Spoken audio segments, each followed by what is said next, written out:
कहानी की शुरुआत साल 2016 से होती है। सौरभ एक जवान और महत्वाकांक्षी लड़का जो मर्चेंट नेवी में कार्यरत था और मेरठ का रहने वाला था। एक शाम जब वह अपने दोस्तों के साथ बाहर निकला तो उसकी मुलाकात मुस्कान नाम की एक लड़की से हुई। पहली ही नजर में मुस्कान की मासूमियत और उसकी हंसी ने सौरभ के दिल को छू लिया। धीरे धीरे दोनों के बीच बातचीत होने लगी, जो दोस्ती में बदली और फिर धीरे धीरे इस रिश्ते ने प्यार का रूप ले लिया। जब मुस्कान ने सौरभ के प्रोफाइल और उसकी जिंदगी के बारे में जाना तो वह भी उसकी ओर आकर्षित होने लगी। वक्त के साथ उनका प्यार और मजबूत होता गया और आखिरकार उन्होंने शादी करने का फैसला कर लिया।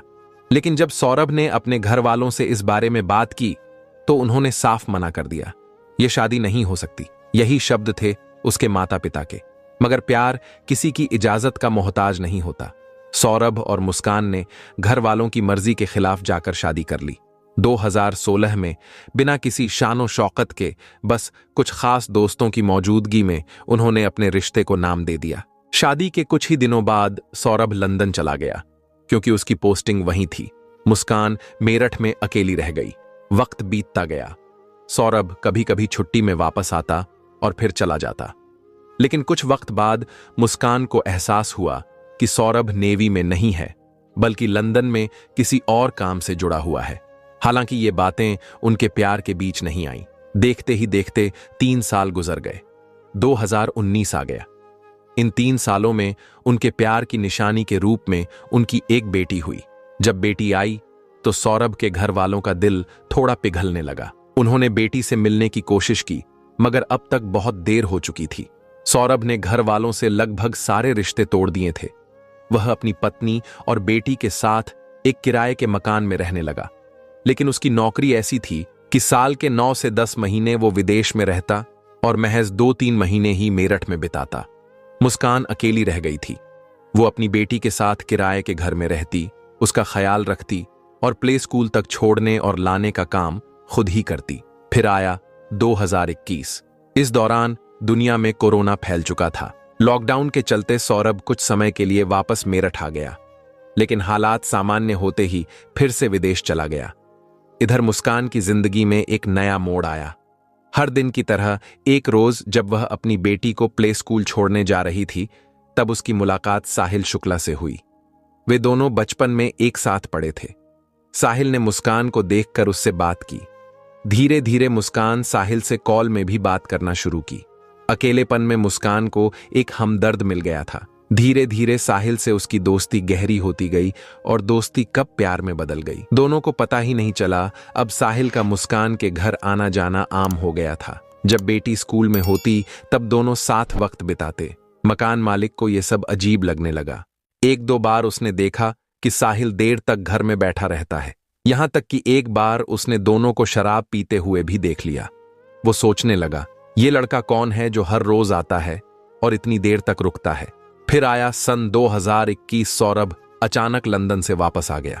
उसने आते ही मकान मालिक से मुलाकात की तो उसने धीरे से कह दिया, भाई साहब, आप जब बाहर रहते हैं तो आपकी गैर मौजूदगी में कोई और यहां आकर वक्त बिताता है। मैंने तो खुद देखा है। सौरभ के पैरों तले जमीन खिसक गई। उसने घर आकर सीधा मुस्कान का फोन उठाया, चेट पढ़ी। हर शब्द उसके दिल में किसी खंजर की तरह चुभ रहा था। उसे साफ समझ आ गया कि मुस्कान और साहिल के बीच सिर्फ दोस्ती नहीं थी, बात उससे कहीं आगे बढ़ चुकी थी।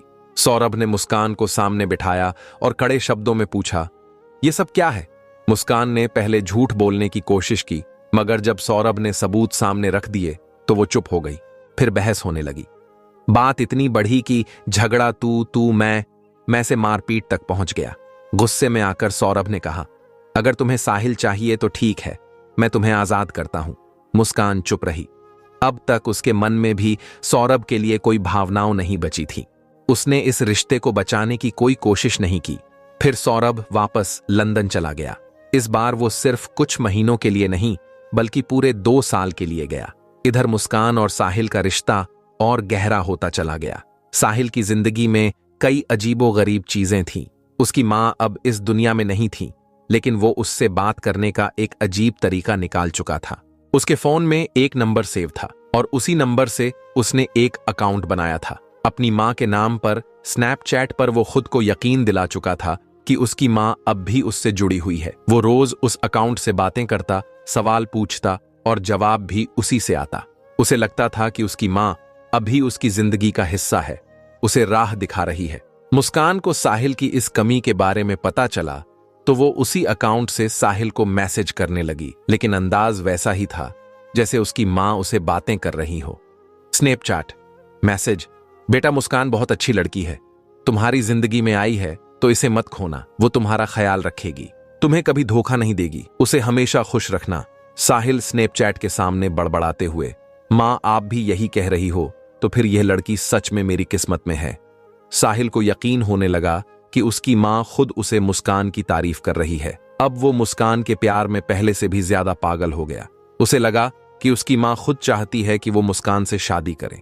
इधर सौरभ पूरी तरह से मुस्कान की जिंदगी से बाहर निकल चुका था और इस बार वो 2 साल तक लौट कर नहीं आया। उधर स्नैपचैट ने साहिल और मुस्कान को और पास कर दिया था। अब हालत ये हो गई कि साहिल के लिए मुस्कान से दूर रहना नामुमकिन हो गया था। एक दिन उसने गुस्से में कहा, तुम सौरभ से तलाक लो और मुझसे शादी करो।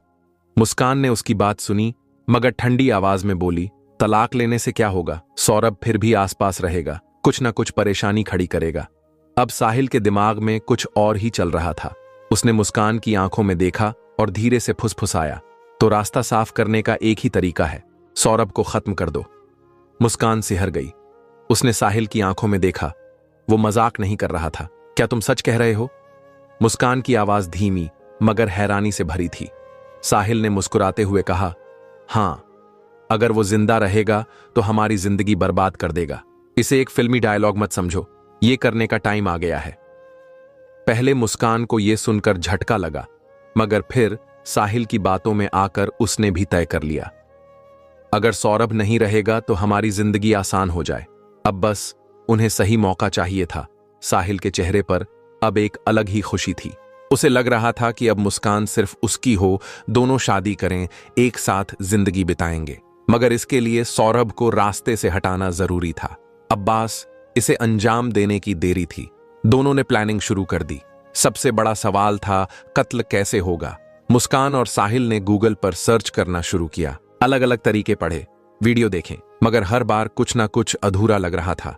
फिर फैसला हुआ कि पहले सौरभ को बेहोशी की दवा दी जाएगी, फिर चाकू से वार कर दिया जाएगा।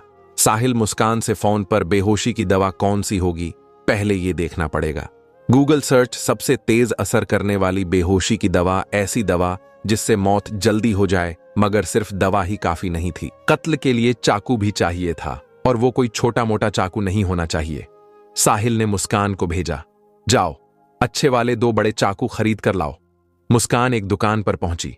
दुकानदार ने जब इतने बड़े चाकू खरीदते देखा तो हैरानी से पूछा, इतने बड़े चाकू का क्या करोगी? मुस्कान ने बिना झिझक कहा, मुर्गा काटने के लिए चाहिए। दुकानदार ने उसे 800 रुपये में 2 बड़े चाकू दे दिए। अब चाकू भी आ गए, दवा का इंतजाम भी हो रहा था। मगर कत्ल के बाद लाश का क्या किया जाए? पहले प्लान बना, लाश को किसी सुनसान जगह में दफना देंगे। सौरभ के घर वाले वैसे भी उससे ज्यादा लगाव नहीं रखते थे। शादी के बाद वह पहले से ही नाराज थे। अगर सौरभ गायब हो जाता तो कोई खास पूछताछ भी नहीं करता। मगर सवाल था, लाश को दफनाए कैसे? मुस्कान और साहिल को इसके बारे में ज्यादा जानकारी नहीं थी। अब दोस्तों से डायरेक्ट पूछते तो शक हो सकता था, इसलिए साहिल चालाकी से पूछना शुरू किया। साहिल ने अपने दोस्त से कैजुअली तरीके से पूछा, अरे यार, पूजा सामग्री अगर जमीन में दबानी हो तो कितना गहरा गड्ढा खोदना चाहिए? बस हल्का सा खोद कर डाल दो, ज्यादा गहराई की जरूरत नहीं होती। साहिल ने झिझकते हुए फिर पूछा, और अगर कुछ बड़ा गाड़ना हो तो? अब दोस्त चौंकना हो गया, तुम यह सब क्यों पूछ रहे हो? कुछ गलत करने का प्लान तो नहीं बना रहा? साहिल घबरा गया। अगर दोस्त ने पुलिस को बता दिया तो पूरा प्लान बर्बाद हो सकता था। उसने झटपट बात पलट दिया और किसी और टॉपिक पर बात करने लगा। अब साहिल को समझ आ गया था कि लाश को जमीन में दफनाना बहुत रिस्की हो सकता है। अब नया प्लान बना। साहिल ने मुस्कान से कहा, एक ड्रम खरीदते हैं, उसमें लाश के टुकड़े डालेंगे और ऊपर से सीमेंट से पैक कर देंगे, किसी को पता भी नहीं चलेगा। मुस्कान ने साहिल की आंखों की ओर देखा। वह ठंडे दिमाग से सोच रहा था। उसमें ना कोई डर था, ना ही पछतावा। मुस्कान ने गहरी सांस ली और धीरे से कहा, ठीक है, मगर कोई गलती नहीं होना चाहिए। कत्ल का तरीका तय हो चुका था, चाकू भी लाए जा चुके थे, दवा का इंतजाम भी हो रहा था। अब बस इंतजार था सौरभ के हिंदुस्तान लौटने का। तमाम लड़ाइयां और गलत फहमियां के बावजूद सौरभ ने लंदन से मेरठ लौटने का मन बना लिया। मुस्कान को पहले ही खबर दे दी थी, मैं 24 फरवरी को आ रहा हूं, तुम्हारा जन्मदिन साथ मनाएंगे, हम तीनों, तुम, मैं और हमारी बेटी। मुस्कान ने यह बात साहिल को बताई। बस फिर क्या था, दोनों ने फौरन फैसला किया, कत्ल 25 फरवरी को ही होगा। प्लान एकदम साफ था, शराब में बेहोशी की दवा मिलानी है, सौरभ को पिलानी है और जैसे ही वह बेहोश हो चाकू से वार कर देना है। 25 फरवरी की रात आई, घर में जन्मदिन का जश्न मनाया गया, हंसी मजाक हुआ, लेकिन कोई नहीं जानता था कि इस जश्न के पीछे मौत की साजिश रची जा रही थी। मुस्कान ने सौरभ के लिए मुस्कुराते हुए केक काटा, लेकिन उसके दिल में पहले से तय खौफनाक प्लान चल रहा था। जैसे ही रात बढ़ी, मुस्कान ने शराब में बेहोशी की दवा मिला दी। अब बस इंतजार था कि सौरभ इसे पी ले और बेहोश हो जाए, लेकिन सौरभ हंसते हुए, आज नहीं पीऊंगा। मुस्कान का चेहरा उतर गया, पूरी साजिश नाकाम हो गई। वो जबरदस्ती पीला भी नहीं सकती थी क्योंकि शक हो सकता था। अब क्या किया जाए? सौरभ इस बार बच गया था। अगले दिन मुस्कान और साहिल फिर मिले। दोनों के चेहरे पर झुंझलाहट थी। अब क्या करें? थोड़ी देर सोचने के बाद साहिल बोला, 3 मार्च यही सही मौका है। 3 मार्च क्योंकि उसी दिन उनकी बेटी का 2nd क्लास का आखिरी एग्जाम था। मुस्कान की प्लानिंग थी कि जैसे ही पेपर खत्म होगा वह अपनी बेटी को अपनी मां के पास भेज देगी, तब घर में सिर्फ पति पत्नी होंगे, कत्ल करना आसान होगा। 3 मार्च आ गया, बेटी को अपनी मां के घर छोड़ दिया। अब घर में सिर्फ सौरभ और मुस्कान थे। साहिल ने प्लान समझाया और मुस्कान ने उसे अंजाम देने की तैयारी शुरू कर दी। रात ढलने लगी। पिछली बार शराब में दवा मिलाने का प्लान फेल हो चुका था, इसलिए इस बार मुस्कान ने नई चाल चली।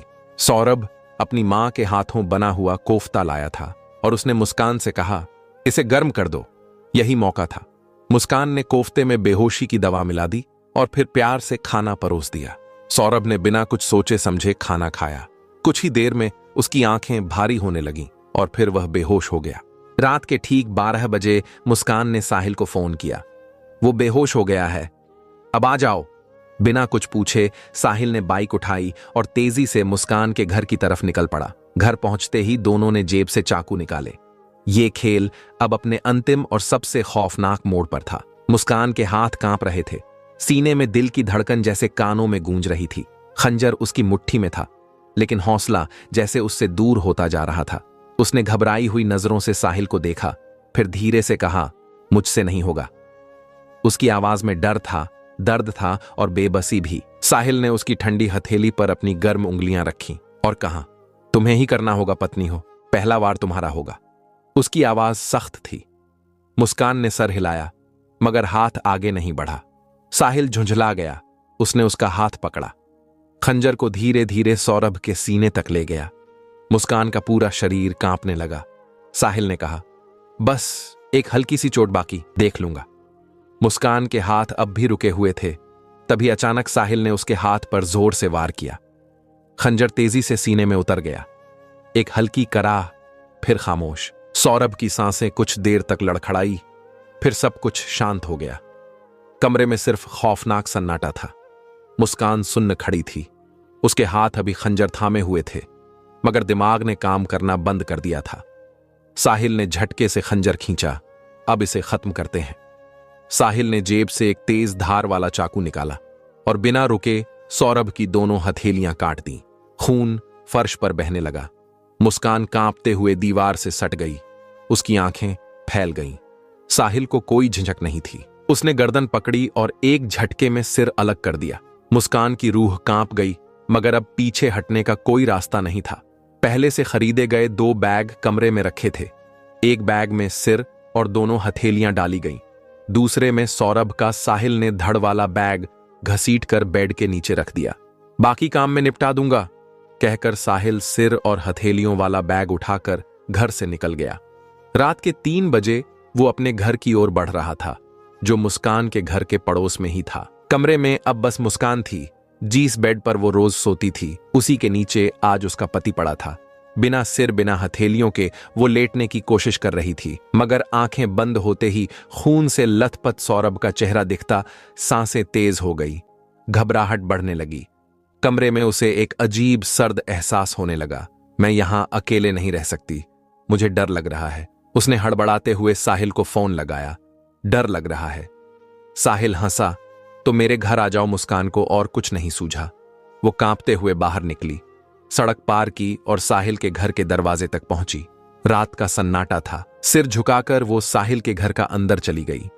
सुबह सूरज की किरणें कमरे में दस्तक दे रही थीं, मगर अंदर एक अजीब सा सन्नाटा पसरा था। साहिल और मुस्कान गहरी नींद में थे, जैसे कुछ हुआ ही ना हो, लेकिन हकीकत कुछ और थी। जैसे ही साहिल की आंख खुली, उसने तुरंत बैग उठाया और अपने घर चला गया। कुछ घंटों बाद वो वापस आया। चेहरे पर वहीं ठंडा सन्नाटा था। अब काम खत्म करना है, उसने मुस्कान से कहा। मुस्कान ने कहा, कैसा काम? मुस्कान सहम गई। साहिल ने मुस्कान से कहा, सीमेंट लेकर आओ। मुस्कान चुपचाप मार्केट गई और एक बोरी सीमेंट लेकर आई, लेकिन साहिल ने सिर हिलाया। एक से कुछ नहीं होगा, और लेकर आओ। वो फिर गई, दूसरी बोरी सीमेंट लेकर आई। साहिल ने दरवाजा अंदर से बंद किया। कमरे के एक कोने में एक बड़ा ड्रम पहले से रखा था। साहिल ने उसे लिटाया और बैग से सौरभ के शरीर के 3 टुकड़े निकाले। सिर, धड़ और दोनों हथेलियां। मुस्कान की सांसें तेज हो गईं। साहिल ने बिना रुके लाश को ड्रम में डाल दिया, फिर सीमेंट की बोरी पलट दी, उसमें पानी मिलाया और देखते ही देखते ड्रम भर गया। अब कोई इसे ढूंढ नहीं सकता। साहिल मुस्कुराया। ढक्कन बंद कर दिया गया। ड्रम को कमरे में एक कोने में छोड़ दिया गया, जैसे कोई मामूली सामान हो। इसके बाद सफाई का काम शुरू हुआ। साहिल ने ऑनलाइन 10 किलो ब्लीच मंगवाई। पूरा घर चुपचाप साफ किया जाने लगा, हर सबूत मिटाया जाने लगा। ये खेल का पहला भाग था जो खत्म हो चुका था। अब दूसरी चाल चली जानी थी। शाम हो चुकी थी। तारीख थी 4 मार्च। मुस्कान और साहिल ने एक कैब बुक की और सीधे शिमला के लिए निकल पड़े। मुस्कान जानती थी कि सौरभ के घर वालों को पता था कि वो लंदन से आया हुआ है। ऐसे में अचानक गायब होना शक पैदा कर सकता था। इसलिए सफर के दौरान ही उसने सौरभ के मोबाइल से उसके भाई और बहन को मैसेज किया, मैं और मुस्कान शिमला घूमने जा रहे हैं, फिर मनाली और फिर कसौली। कुछ देर बाद जवाब आया, अच्छा, लेकिन इतने दिनों बाद आए हो, घर कब आओगे? मुस्कान ने झट से मैसेज टाइप किया, अभी घूम रहे हैं, बाद में मिलेंगे। इस बीच वे शिमला से मनाली और फिर कसौल घूमते रहे। होली आ गई। घर वालों ने फिर मैसेज किया, होली पर घर तो आओगे ना? अब मुस्कान के पास कोई जवाब नहीं था। फिर कॉल आ गया। मुस्कान के लिए फोन उठाना खतरे से खाली नहीं था, क्योंकि आवाज से राज खुल सकता था। फिर मुस्कान ने मैसेज किया, नहीं, इस बार यही मना रहे हैं। उसने झूठा जवाब भेजा। घर वालों को यह अजीब लगा। आखिर 2 साल बाद आया था और अब होली पर भी नहीं आ रहा। लेकिन कोई शक ना करे, इसलिए मुस्कान लगातार अपडेट भेजती रही। यहां बहुत मजा आ रहा है, अभी यहां है, अब वहां जा रहे हैं। इस तरह 14 दिन बीत गए। तारीख थी 18 मार्च। अब तक जो पैसा लाए थे वह खत्म हो चुका था। मुस्कान के पास कुल 84,000 थे। साहिल के पास भी थोड़े पैसे थे, मगर अब सब खत्म हो गया था। लेकिन मुस्कान को पता था सौरभ के अकाउंट में 6 लाख रुपए थे, मगर दिक्कत यह थी कि उसे अकाउंट से पैसा निकालने का तरीका नहीं पता था। वह सोच में पड़ गई। आखिरकार उसने अपनी मां को फोन किया, मां ये बताओ, सौरभ के बैंक से पैसे कैसे निकाल सकते हैं? मां चौंक गई। सौरभ तो तुम्हारे पास है ना, तुम दोनों शिमला मनाली घूम रहे हो, फिर मुझसे क्यों पूछ रही हो? और पैसे निकालने की जरूरत ही क्या है? सौरभ से मांग लो, मां ने कहा। मुस्कान चुप रह गई। उसके पास कोई जवाब नहीं था। लेकिन फिर अचानक उसके मुंह से वो बात निकल गई जो कभी बाहर नहीं आनी चाहिए थी। सौरभ तो है ही नहीं, वो मर चुका है। मां के हाथ से फोन गिरते गिरते बचा। उनकी बेटी अगर चाहती तो ये बात छुपा सकती थी, मगर कुछ अजीब था। पहले ही होली पर घर न आने की जिद और अब अचानक बैंक से पैसे निकालने की बात। मां को बेचैनी होने लगी। उन्हें पहले से मुस्कान के पिछले रिश्ते के बारे में सब पता था। दिल धड़कने लगा, कुछ तो गड़बड़ थी। बिना देर किए वे सीधे पुलिस स्टेशन पहुंची। साहब, मेरी बेटी ने कुछ गलत किया है। उसने कहा कि सौरभ अब इस दुनिया में नहीं है। पुलिस तुरंत हरकत में आ गई। मुस्कान 14 दिनों से गायब थी। मामला संगीन था। उधर इत्तेफाक से 18 मार्च को ही मुस्कान और साहिल घर लौट आए। जैसे ही वे घर पहुंचे, कुछ ही देर में पुलिस भी वहां धमक गई। घर में घुसते ही पुलिस की नजर कोने में रखे एक बड़े ड्रम पर पड़ी। ड्रम इतना भारी था कि शक होना लाजमी था। पुलिस ने दोनों से पूछताछ शुरू कर दी। घर की तलाशी ली जाने लगी। ड्रम को खोलने की कोशिश की गई, मगर वो इतना ठोस हो चुका था कि किसी भी औजार से नहीं खुल रहा था। अब कोई शक की गुंजाइश नहीं थी। पुलिस ने तुरंत एक टेम्पो बुलाया और ड्रम को उठाकर मुर्दा घर भेज दिया। अब सबसे जरूरी काम था ड्रम को खोलना। एक मैकेनिक बुलाया गया। उसने गैस कट्टर से ड्रम को काटना शुरू किया। ड्रम की परत हटी तो अंदर ठोस सीमेंट का एक भारी भरकम टुकड़ा निकला। अब उसे तोड़ना जरूरी था। कई हथौड़े पड़े, मशीनें चलाई गईं। धीरे धीरे सीमेंट चटकने लगा। कुछ ही देर में अंदर से जो निकला उसने सबको सन्न कर दिया। एक कटा हुआ सिर, एक धड़ दो अलग अलग था, लेकिन दोनों पैर गायब थे। पुलिस को अब किसी कबूलनामे की जरूरत नहीं थी। पुलिस ने दोनों को दबोच लिया और जेल लेकर चले गए। तो दोस्तों, ये थी आज की सच्ची घटना। अगर अभी तक आप वीडियो को लाइक नहीं किए हैं तो लाइक करके चैनल को सब्सक्राइब जरूर कीजिएगा। धन्यवाद।